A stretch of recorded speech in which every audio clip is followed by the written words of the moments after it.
It was an amazing day. My wife and I had taken some of our visiting mainland friends to explore the east side of our beautiful island home.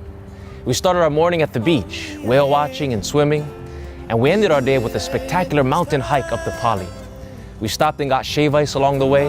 The food was great, the fellowship was sweet, the day was so relaxing, and it ended in a most beautiful sunset. I went to bed tired and satisfied, looking forward to a good night's rest, excited for another adventure, this time on the west side. Nothing was out of the ordinary. I expected to wake up as usual to another beautiful Hawaiian day. I had no idea what was coming.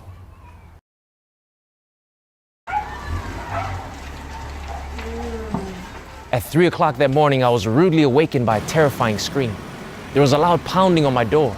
The house next door was on fire. And when I rushed out of the house, I was brought face to face with a blazing inferno.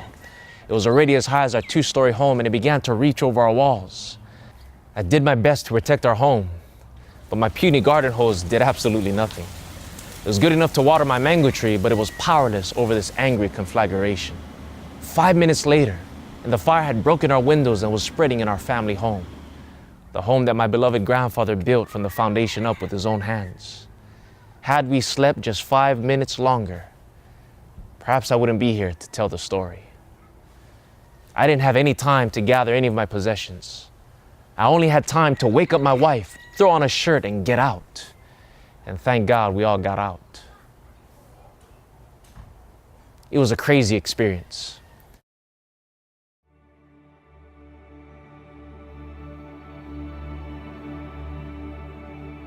One of the many lessons I learned from this ordeal is that we need to live our lives to the fullest and to live each day as though it's our last, and to be ready always to meet death in peace. I've also learned that time flies in a crisis hour.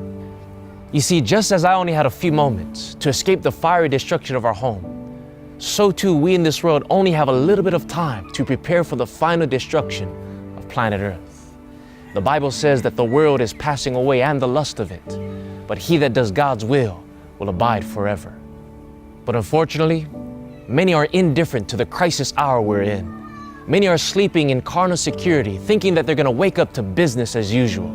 Many are indifferent to the signs of alarm going off all around us. Economic instability, political corruption, moral decay, international unrest, terrorism, and natural disasters increasing in intensity and frequency. All of these are signs that the end is very near. And in these final moments of this earth's history, Jesus is pounding at the door of our hearts. He's trying to wake us up from spiritual sleepiness, and he's pleading with us to get ready for evacuation. You see, friends, we don't have time to be storing up our treasures in a world that will soon be destroyed. We don't have time to waste upon the trivial things of life, things that make no difference in light of eternity. Right now is evacuation time. It is a high time for us to awake out of sleep, for now is our salvation nearer than when we believed. It is time for us to seek the Lord with all our hearts, time to pray like we've never prayed before, time to gather our loved ones at the altar of sacrifice, time to give our hearts to the only one that can save us when this whole world is on fire. You see, just as I only had time to wake up my wife, put on my shirt, and get out of the house, so too we only have time to gather our loved ones and put on the robe of Christ's righteousness and get ready to leave this world of sin. And so today I encourage you to use the last few precious moments in this world to do the most important things in life.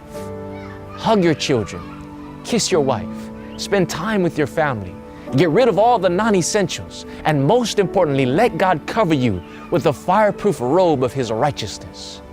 For it is only the righteousness of Christ that will last for time and for all eternity.